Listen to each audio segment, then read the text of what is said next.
Hi, it's Wednesday, it's 3 o'clock. Welcome to Together Unlocked, brought to you as always by Together 2012. We're a community interest company led by disabled artists in the main London 2012 Paralympic and Olympic host borough of Newham. We run an annual festival in Disability History Month, which is only recently finished. So we'll tell you more about how you can still access that later in the show.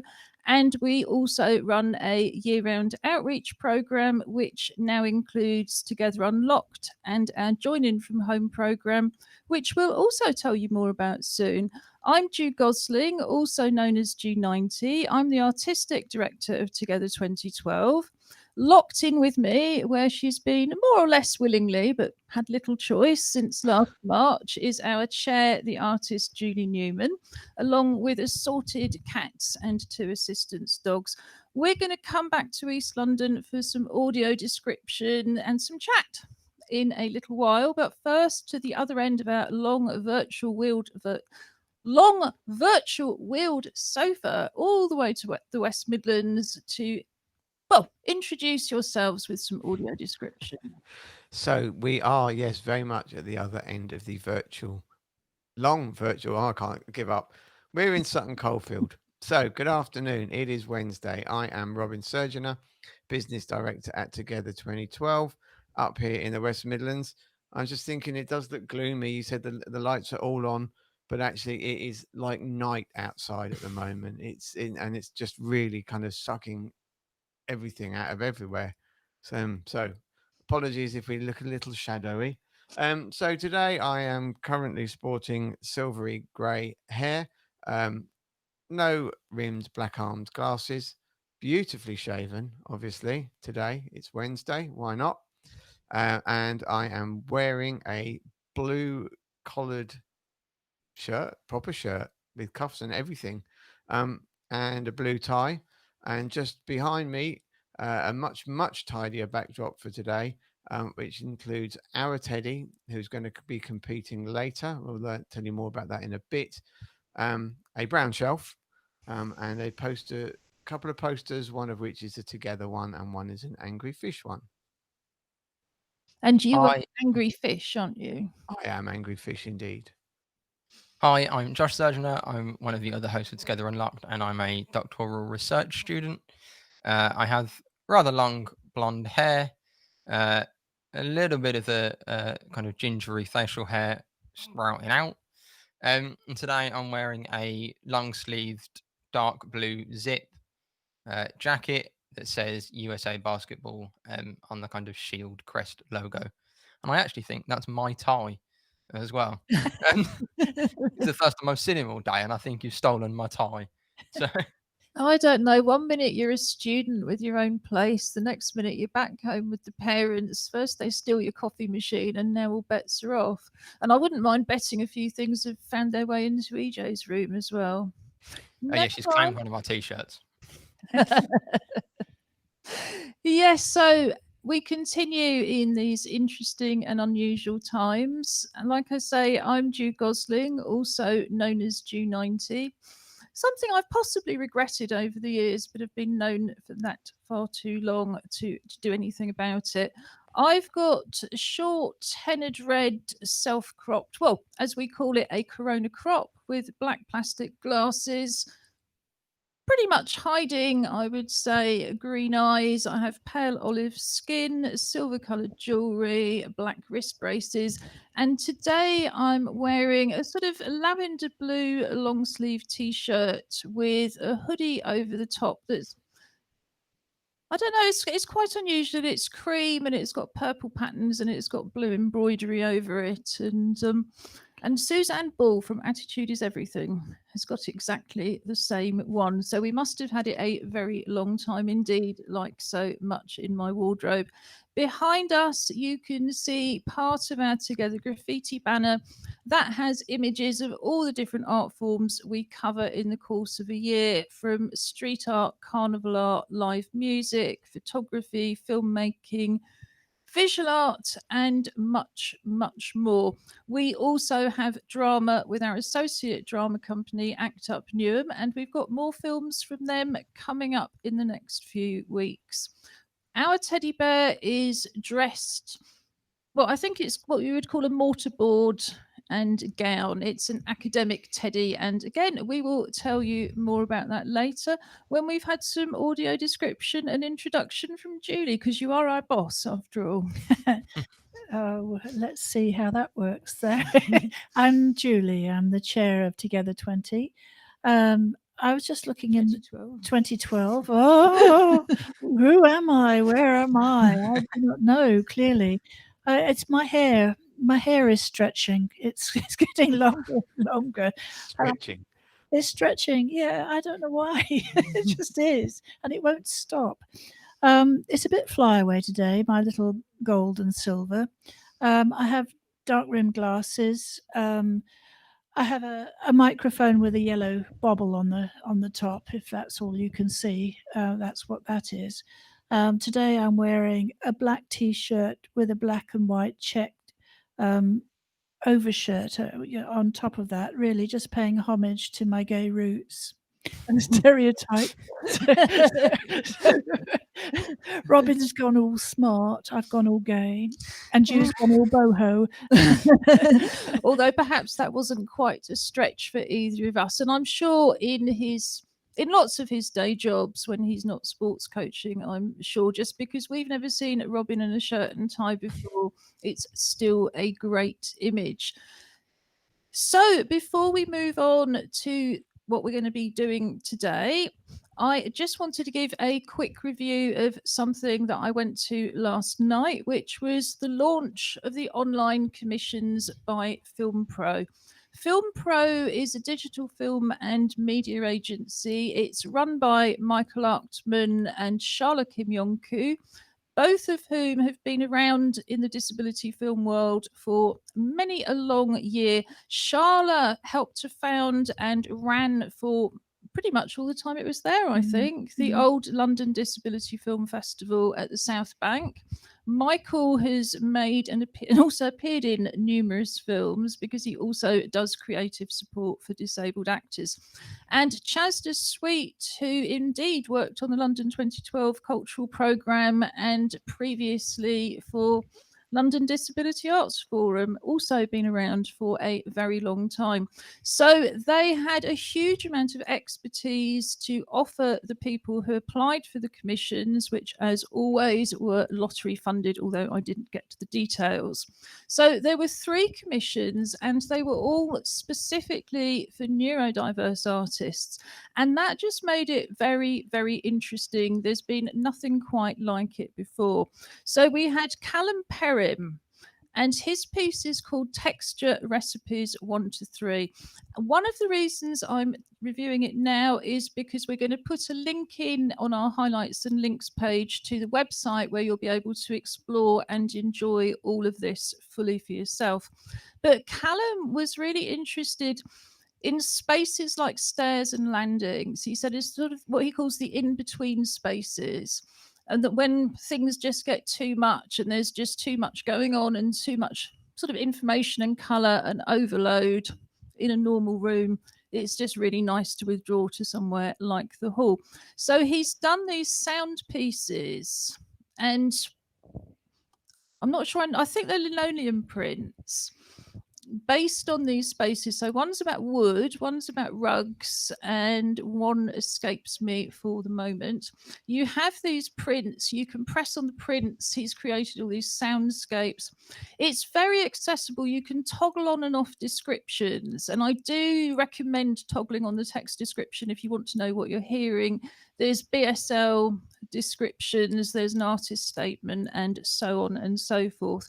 Then Tink Flirty says that her piece Wacko comes with a trigger warning because it's about a practice of slapping yourself that some neurodiverse people, including Tink, do. And she really wanted to stress, and does, explain it really, really well within the context and the discussion on the page. So this isn't about self-injury. it's not something that's hurting herself. It's not something that's harming her. It's a coping mechanism. So I found the piece really interesting. It's just a 3.5-minute film. And as they were saying last night, to do 3.5 minutes with that kind of content, took months of work and discussion and planning. And all of these pieces, you can really tell they're just so well crafted. So that's a film, and like I say, a lot of context. And then finally, Toby Adebayo has created a piece called Transitions 2. I gathered from the film there wasn't exactly a Transitions 1, but I could have got that wrong as well, because we didn't have, unfortunately, ideal technical conditions, and a lot of what Toby said got lost or the captioner couldn't follow it. But the film is absolutely fascinating. It's very, very, very layered with all sorts of different things going on. It's just absolutely beautiful. And although, as they described it, as with our own festival, a lot of these pieces didn't start off for a digital audience. They've translated in their final form into such a way they could only really be digital. So that is something for everybody to enjoy. We absolutely loved it.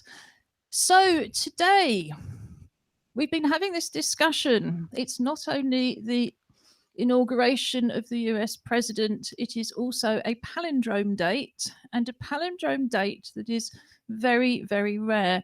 And I'm going to pick on Robin to try and define a palindrome, because we were all having equal problems with this beforehand. Well, thank you ever so much for that warning. So a palindrome, it's easier to understand in terms of letters to start with. So a palindrome is a word that is spelt the same forwards and backwards. I remember my mate having a T-shirt when we were teenagers that said, "My mum and dad are palindromes," because MUM and MUM and DAD and DAD, you can spell it either way around. So that essentially is a palindrome. There are other complicated words, but we'll stick with the nice easy ones like mum and dad. So then in terms of a date, we were, in terms of the American inauguration, we will use the American format of dates, where they put the month first and then the date and then the year. So for this one, I'm going to, just because they have obviously written it the wrong way Today's round. date in America would read as 1-2021. Because they do the month, then the day. So actually, if you reverse that, it's 1-2021. It's the same forwards and backwards. I wasn't here for this discussion. I know what palindromes are. Just want to get, because I wasn't here for this discussion. Because you're a student and Yes, you know a lot. yes, you're the token kind of young person and therefore know everything.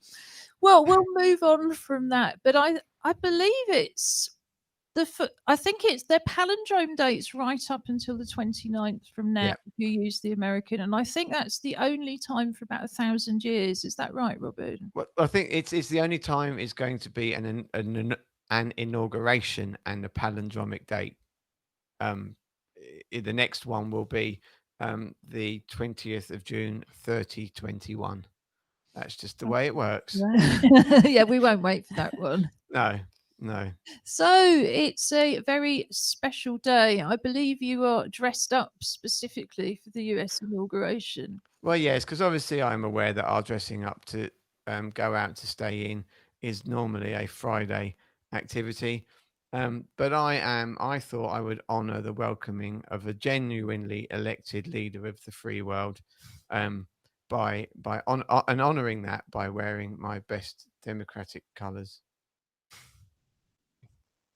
Yes, My jacket says USA on it. well, I know. A flag somewhere. Where is it? Well, like I say, my teddy is in its MA outfit. This is Matilda, the MA bear, because it was the only teddy I had that had any kind of clothes for any kind of ceremony. And I thought, well, inauguration, graduation, possibly. But the teddies will be well, the teddies won't be competing. The teddies are our medal bearers. They are also taking part in the International Virtual Bear Hunt, which is still running. And for anybody who's not heard of the bear hunt, it's based on the famous book Bear Hunt. It's been taking place since lockdown 1. You put a teddy in your window for children to see on their daily exercise, or you stick a teddy on your TV show or live stream. Ours also wear the medals for whoever has won this week's Clockwork Paralimpics, coming up after 3:30. In our Clockwork Paralimpics, deprived of all real sport, we race our clockwork toys. You would be a little bit surprised, perhaps, to see how seriously a family of Paralympians can take it, but that just adds to the fun. So, yeah, let's have your bear introduced now, Robin. Oh, okay. Well, this is Millennium Bear. Talking of memorable dates, it's a golden bear, I would describe it as. Is wearing a blue jumper with the year 2000 in silver embroidery. Let me bring them a bit closer. And I'd just like to point out that whilst we may be the competitive family, the joy of winning is very, very evident from the London office as well. Let's put it that way.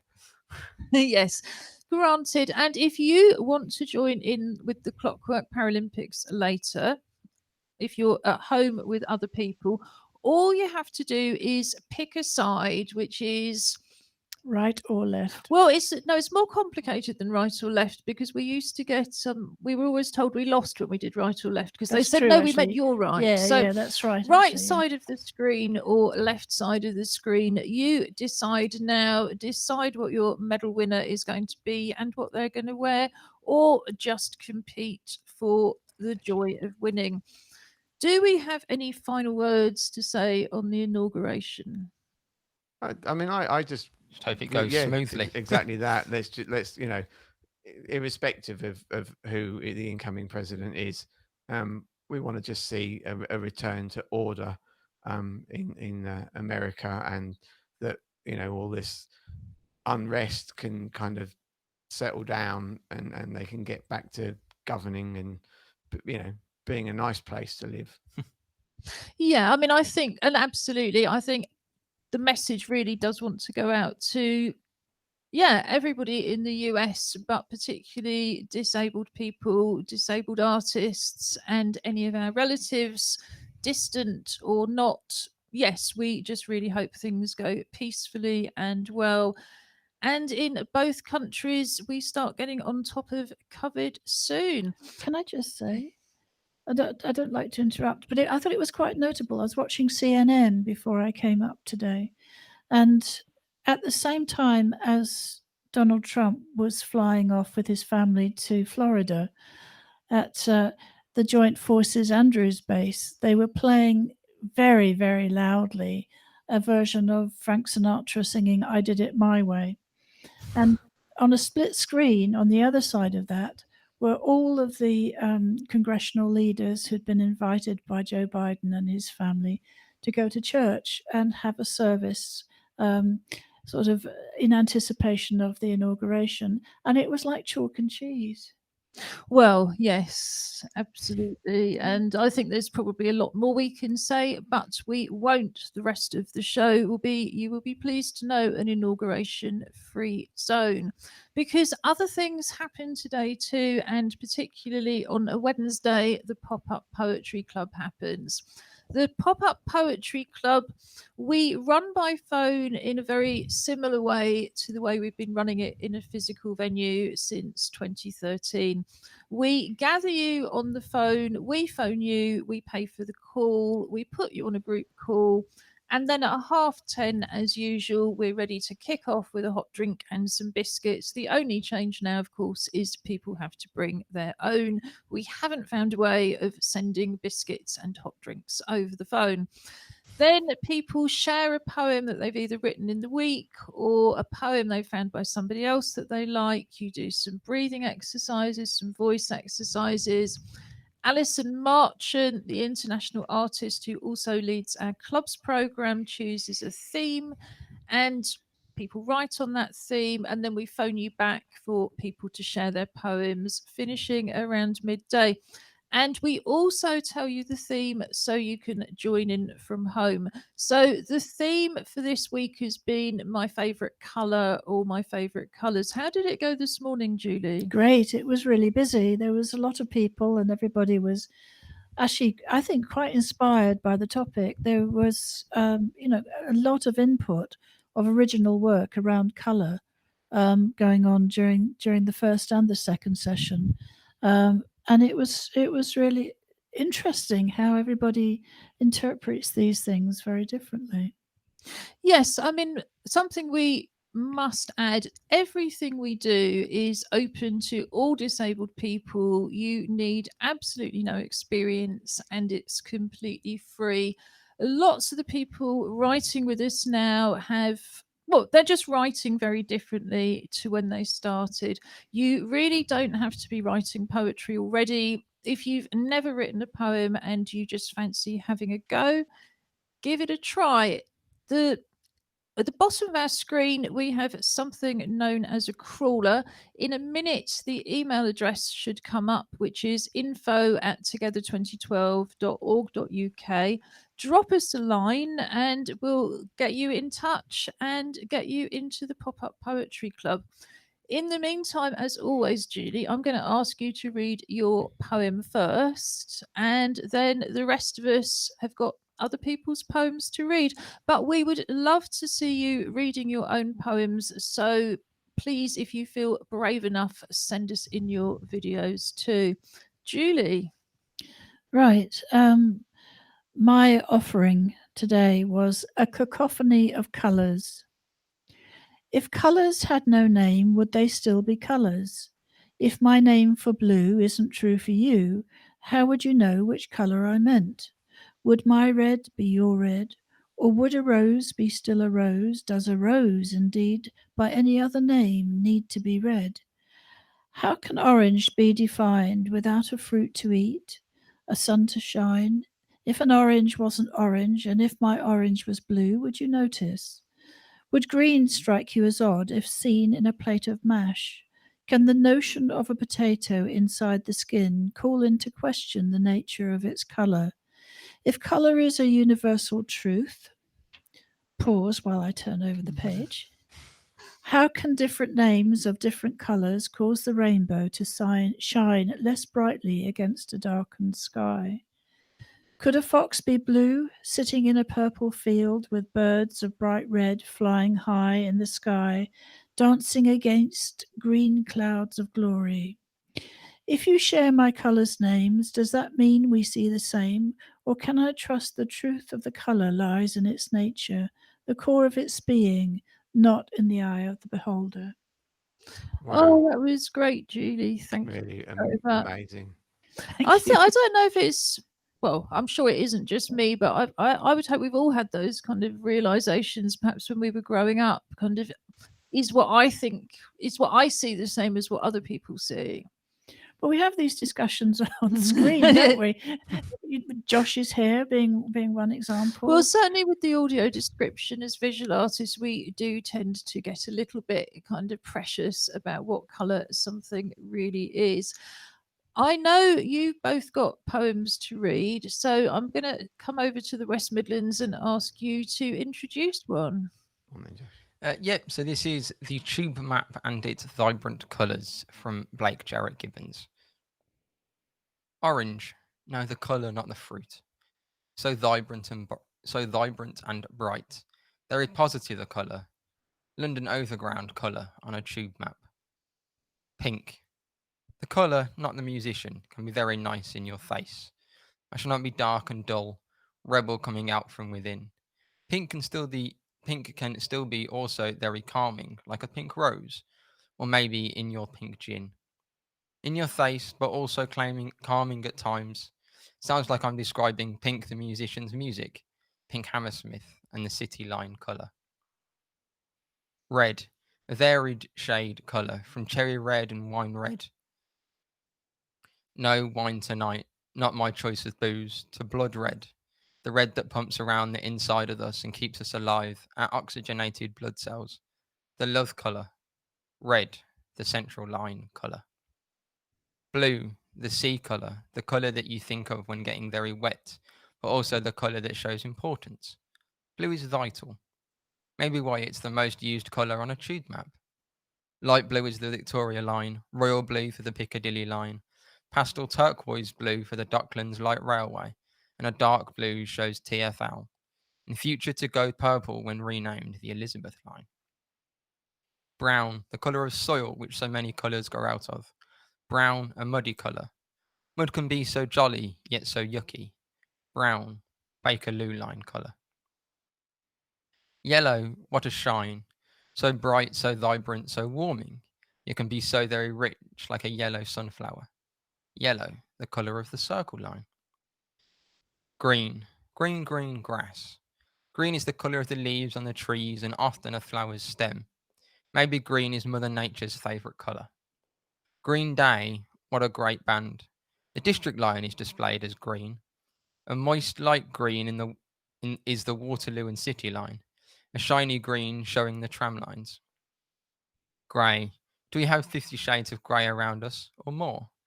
Metal grey through to shiny bright silver, down to solid grey that gives a feeling of solidarity and balance.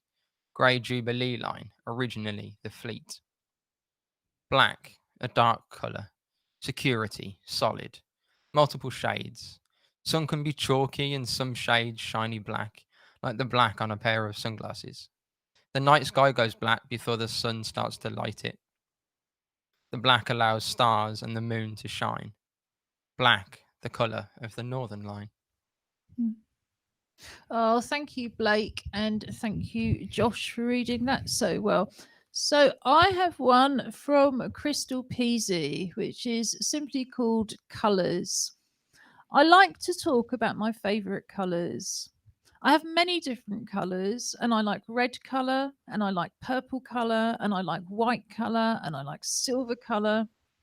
I also like blue colour, the most beautiful colour in the world. The colour brings out brightness in somebody, particularly when you're not feeling well. And you can end up all different colours. And you can go to hospital and get better treatment, and they can give you a lot of medication.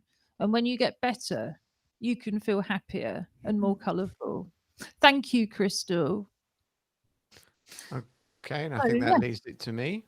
I think we'll come back to you next. Okay, so I have a piece from Duncan Bridgestock. This is just called Colours, Please. Please do not make me blue with sadness. Please do not make me red with anger. Please do not make me green with envy. Please do not make me yellow with cowardice. Please do not make me purple with rage. But instead, make me in the pink and good as gold. Oh, brilliant. Thank you so much, Duncan. We do enjoy your poems, and I really look forward to the time when you come on the show and read them for us. Julie, I think you've got one by Dawn Barber. I do. This is from Dawn. It's called Colours. There are colours in our everyday lives, in our homes, things we look at, in shops, things we eat, beautiful flowers.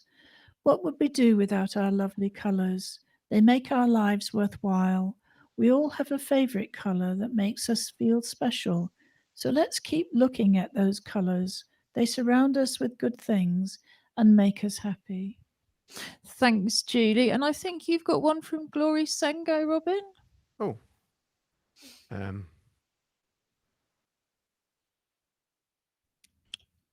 Or I could read I've it. got it. Oh. I have it. I have. Sorry. Yes. So this is from Glory Sengo, and this is entitled Green. When I get the district line to East Ham and go to St. Bartholomew's to greet you, to do poetry class, before that we had tea and biscuits. And after that, we ended up and it was time to go home. And after, I went to the cafe and went home on the train. Well, thanks, Glory. That's a really lovely reminder of what we were doing just 12 months ago, but not for some time to come. And finally, I think I have Alison Marchant's poem Waves of Colour. Tinged with pale purples and greens, dark and green purple, grassy green, gold shades the orange bright in a green night, grey wastes and ivory sands, black, oranges, mid-sea blue, shore sea green, in gold, rose-swept, brighter blue, rosy blue lagoon. Greenland grey, so white, white sails, desolate and grey, purple reefs of night, silver, sapphire yellow, blue green, white, golden light, red, soft green light, pearl white, blackening, whiting, violet, diamond, red aglow, grey, glittering, red as a rose, fog smoked white and copper sky, burnt green, blue and white, yellow as gold, glossy green, velvet black, golden fire, velvet blue, and great green. Thank you for that, Alison. So, what's next week's theme for people to join in with, Julie? Well, it's one I think Robin will enjoy. It's favourite instruments. And I know you've got a lot. My favourite instruments. Well, we'll look forward to that. I'll put up the address to send things in later again, but it's info@together2012.org.uk. So we move on to our regular weekly feature, Virtual Nature Watch, where all of those of us who are shielding and now everybody who's locked down too goes for a virtual walk with an assistance dog so we can still see a bit of nature. For a long time, we only got to see my backyard, but fortunately for us, Stara Plurger and Hannah Facey from our associate drama company, Act Up Newham, are now hiding out in the middle of nowhere in Norfolk and sending us lovely walks to enjoy. We've had a discussion about whether this is what they now call slow television. I don't know. We're going to put it on for you to enjoy. There won't be any captions, but Julie will do a bit of audio description. Snow. A lot of snow. A lot of snow in a little woods with the little black head of Merlot popping up and down, and the person in the distance, two people in the distance that Merlot's trotting through the leaves covered in snow with. They're coming over to him and sending him on his way again to continue his journey. There is quite a bit of snow, actually. I think there must be at least an inch of snow there. The trees are very, very bare, and the light is wonderful. It's gone very black and white, monochrome, with a very, very pale sky.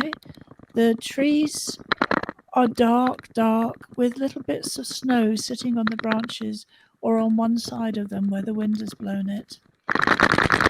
Merlot's just had a good old shake, and then he stops and has a look around. He's going past a bench which is built around a tree, but he's continuing on his way. He's actually forging a path.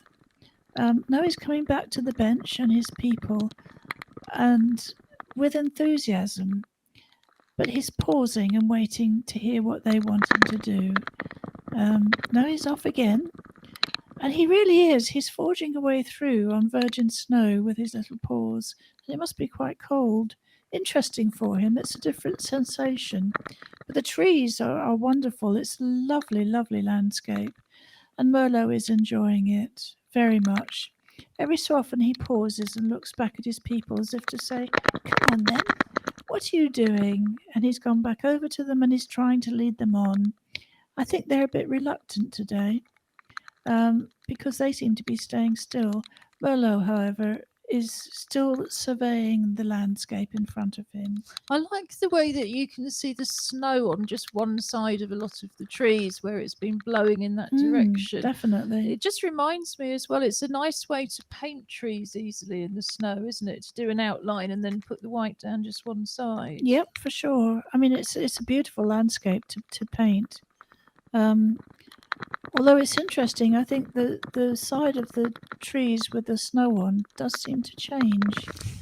But here he comes back again. He's really enthusiastic, but his people haven't been. And thanks for that beautiful audio description, Julie.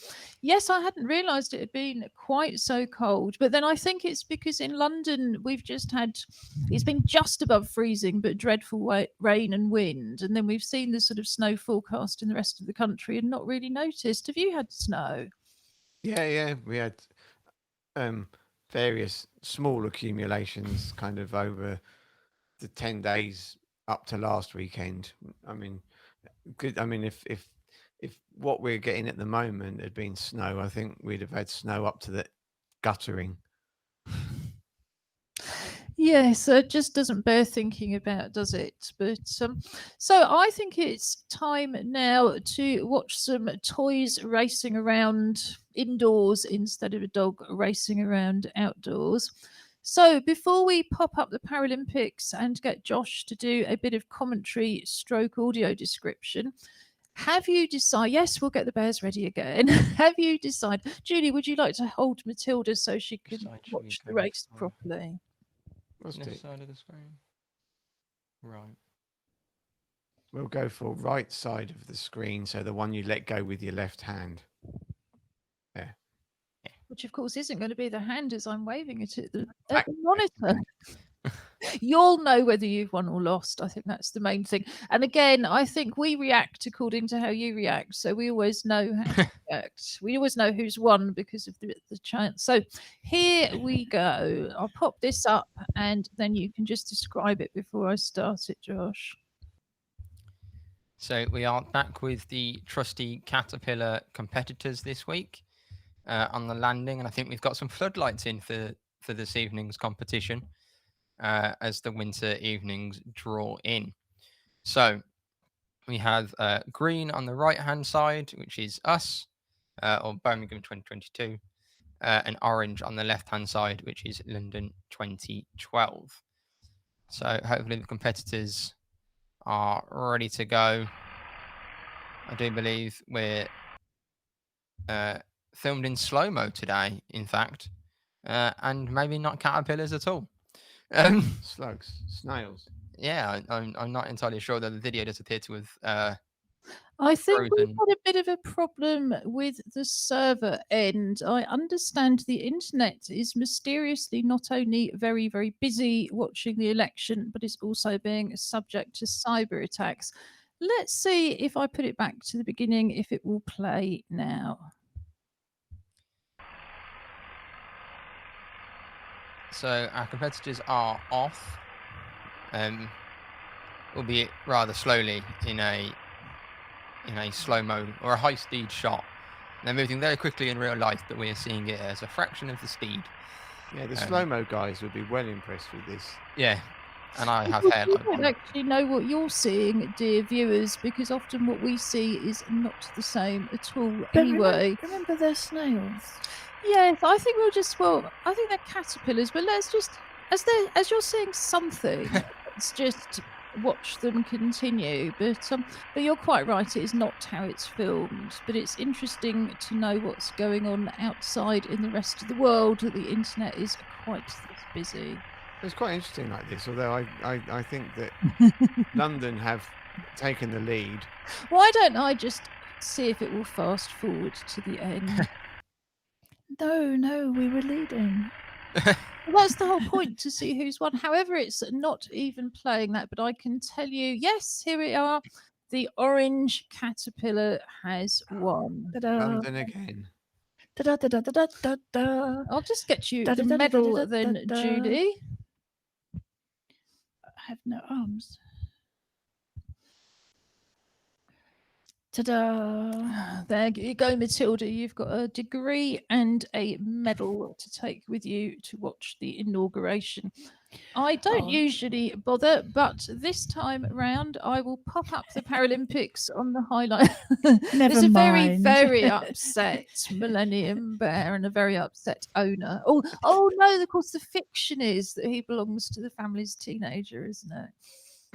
I think it actually is mine. I think. I think it was Josh's. Emily wasn't around in 2000. Yeah.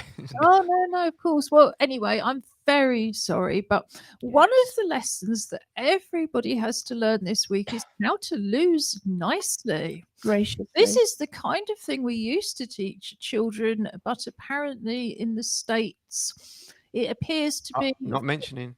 not mentioning any names in particular, but it appears to be a missing lesson. But we all know how to lose nicely, don't we, Robin? So we have a highlights and links page. We put all of our videos and links up there, including to the Film Pro commissions. You can find it under or linked to the main Together Unlocked TV page on our website, www.together2012.org.uk.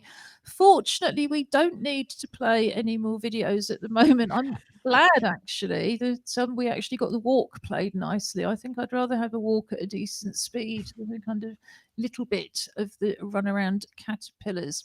So over to you, Josh, for sport and gaming reports. Yeah. So there's not a huge amount of sport going on at the moment, really. Outside of kind of the professional level. And so last week it kind of ran Thursday, Friday, Saturday, Sunday.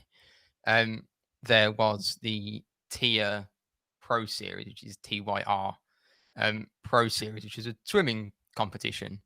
And it was all kind of done by USA Swimming. It was invite only. And I think, we've talked a little bit about that professional sport can carry on.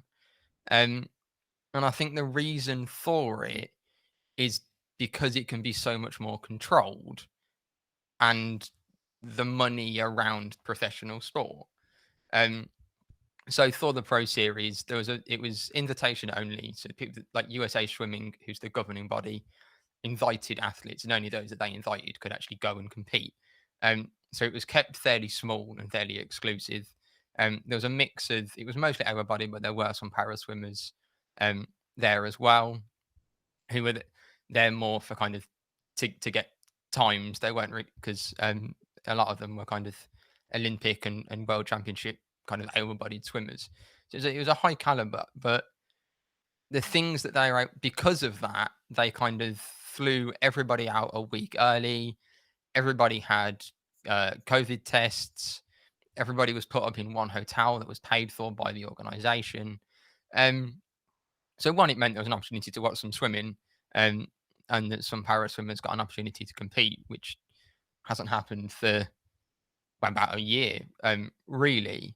But I know it's something that we've kind of touched on a little bit of why professional sport is still happening. And I think part of it might be for that entertainment value, like Ju said, but also I think, it's because of the amount of control and protocols that are in place Although, that of course, can't happen with amateur sport. But then, of course, it's all come unstuck horribly with the Australian Open tennis tournament, hasn't it? Where 2 plane loads of people flying in had got infected people on them. So all of the people on the planes have to quarantine. I do wonder, it's a bit like, does anybody privately educated really understand science? But I do wonder whether tennis players read, because some of the comments they've been making, you think, are you not aware of the protocols for quarantine in Australia? And well, we didn't realize we'd all have to quarantine if somebody did. And you think, well, but you have to do that everywhere. But I think the danger now is, of course, that people will go, if you've got really good protocols, we won't come and play. We'll only go and play in countries where it's all much more lackadaisical. And then, of course, you got Djokovic, who ran his own tournament and famously managed to get infected himself along with half the players. So yeah, I was going to say tennis doesn't have the best track record at the moment in not protect, or in kind of not actually having very useful protocols. But yeah, in terms of some of those sports that are doing a better job, that is why they're able to. And also it's the financial thing. It's not cheap to put a whole swimming gala's worth of people up in a hotel for Well, a no, week and a half so that they can quarantine before the competition and then be there for the competition. but it's a lot more expensive to put all these tennis players up for 3 weeks. Yeah, absolutely. So, yeah, I mean, I think there is a kind of danger to that, but I don't know. I mean, I think the chances of Wimbledon going ahead this year must be pretty much zero. And I mean, there's mixed reporting over the last week about the Olympics and Paralympics. What do you think about that? Yeah, it's to be honest, I don't think anybody really knows. I can't remember if I talked about it last week. There was a survey done by a Japanese news agency, and I think it was kind of 80% of people surveyed said that they either didn't think it would happen or didn't think it should happen this year. And then the IOC and people high up in the IOC have kind of said, "Oh, we're still hoping it's going to happen.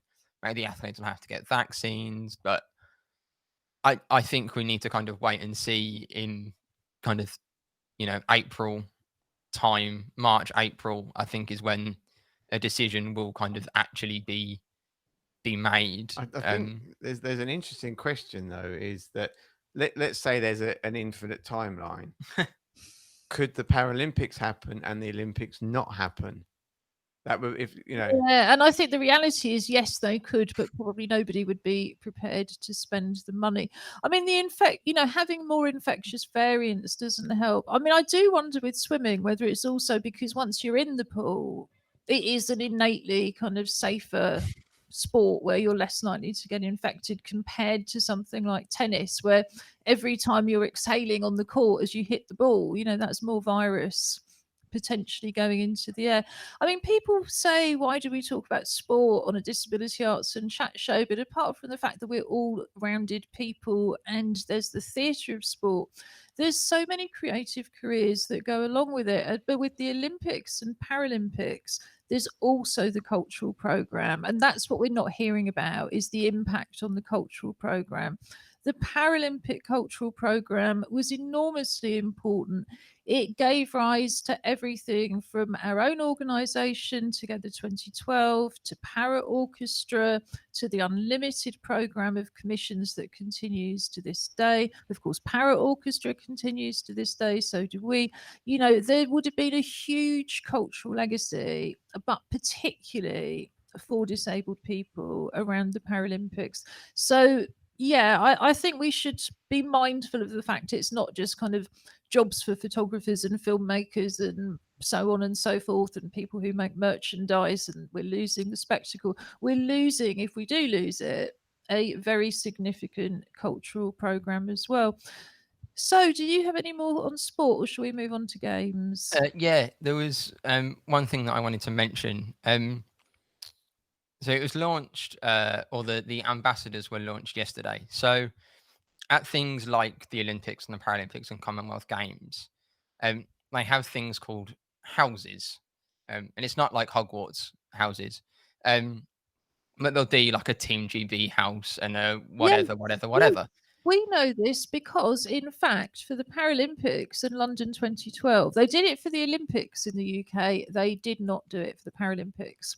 So we turned the Advice Centre in the centre of Stratford into UK DPC House because we were then a project of the UK Disabled People's Council.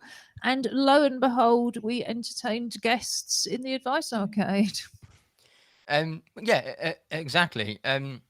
So yesterday, Pride House for Birmingham 2022 announced their athlete ambassadors, which was kind of athletes from all over, from kind of lots of different countries all over the world, Commonwealth countries all over the world, including a Scottish wheelchair basketball player, is one of the ambassadors called Robin Love, who I know from work through sport.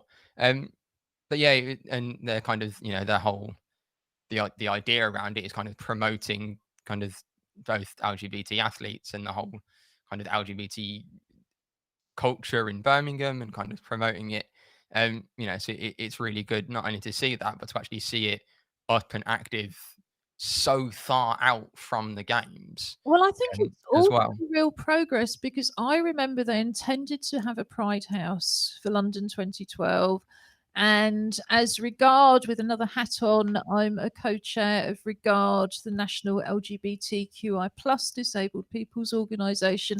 And we weren't able to have a Pride House. They couldn't raise the money. They were talking about things like a tent on Clapham Common, weren't they? There were all sorts of different options, but Oh, no yeah. Pride House happened. I mean, I think it's often the Commonwealth Games that's the real kind of flag flyer for equality and inclusion. And I know the Commonwealth per se doesn't have a great reputation, in particularly on terms of LGBTQI plus issues. But actually, it was the Commonwealth Games that started bringing para athletes in first, wasn't it? I know when we were in Australia about 10 years ago, they had a massive mobility centre where you could hire an electric wheelchair, a manual wheelchair, a scooter, use the internet, get a free cup of tea. And that was their legacy of the Commonwealth Games. And they were saying, oh, well, do you still have one from your last Commonwealth Games? Because we copied it. And we had to go, no, Britain closed it down straight afterwards. But it will be interesting again to see whether there are some permanent benefits for sort of Birmingham and the West Midlands. But let's move on to gaming. Well, I mean, we've continued our adventure into competitive Nintendo Switch playing, and I've continued to dominate competitive Nintendo Switch playing. He's feeling all sad. They are getting better, but yeah, I mean, the Switch is great fun, and we talked about that last week. There are some new games coming out kind of around now. From memory, I haven't had a huge amount of time to kind of look at any of them. I don't know if you want to kind of jump in on how you found learning to Switch, because it's something we've not really talked. We've kind of mentioned that you three have kind of dipped toes into gaming over the last kind of 9 months. As old F's, you mean? Yeah, I mean, I enjoy it. I mean, there. For me, I mean, we've got the same size. I find the controller on the Switch quite small, but then we bought a bigger one. You can buy additional ones, so that's helping a little bit. I But think that's interesting, because hands are one of my biggest issues. I've got various conditions that impact on my hands, so they're always painful and a bit stiff. And I've often found I prefer games that aren't time based, because the quicker I've got to be, the more I kind of give up after a few minutes, because it is just too problematic. yeah, no, I mean, I get. We're trying the PS4 and you're trying the Switch, aren't you? Yeah, I think the thing with the Switch is that there's about 5 or 6 different versions of the controller that you can use. So you've got it when it's kind of a handheld version, when the controllers are on either side. They can then slide off, and you can fit them into a holder for the controller. You can just hold one in each hand completely independently and play it with 2 hands. it's very clever. You can turn it sideways and play most games with only one controller. And then you can also get kind of a more typical like Xboxy PlayStation controller. You can also plug old Nintendo controllers in. So I mean, there's so many different versions. So I know when he was saying the controls are a bit small, we had 4 controllers. So when we want to play as 4 people, we all have to have what is essentially half of the controller turned sideways. So did. That's not You're selling. losing me already. You're losing. No, it's very easy to play. I mean, I think going back to it, I mean, forget, I've got big old meaty hands, and I think actually for someone with poor dexterity and smaller hands, actually the littler controllers might be a bonus. But I think the playability is what matters, because you can get on it and you can just play and you don't have to learn a million rules. Yeah, it's one button. Yeah, there are obviously, like any game, there are layers that you can find and go and find special moves here, there, and whatever. But actually, at the intuitive level, the fun level, it's much more engaging than a lot of the kind of the more complicated console games. Yeah, I think that's by design from Nintendo. It's family stuff. It's pick up, play. It's bright colors. It's joy. It's fun music, and it's quick in that it's you don't have to spend 100 hours doing it. It's pick it up, play, turn it off, come back. It's really quick. Because kids don't have big attention spans, or some adults. So I think that's by design, but yeah, like it does make it really playable and really fun to just kind of pick up and go. So who's doing most of the winning at the moment, as if I can't guess? Me. No. On the Mario racing game, Emily is a pretty good contender with him now. I mean, I think he's still one more, but she's overtaken him on some of those things, so that's good. Yeah. Yeah, you see, we've only got cats and dogs to play with in this house. And, apart from Leonardo chewing through occasional cables just to make life a bit more interesting, they don't really seem to show much interest. So, No, that's not true. The cats play mouse games and fish games on the iPad. Oh, They love yes. it. They absolutely love it. I'd forgotten about Julie. So none of the rescue cats that have passed through this house in the past have ever played games, but it's entirely true that when we got Leo, who was a very poorly little rescue kitten who was found wandering in a heat wave with very severe burns to his paws. So he came to us after a month in a cage at Animal Ark Vets and couldn't do much, but loved all the fact that everything was very soft and padded. And Julie got her iPad out and found games for cats. So there are computer games for animals.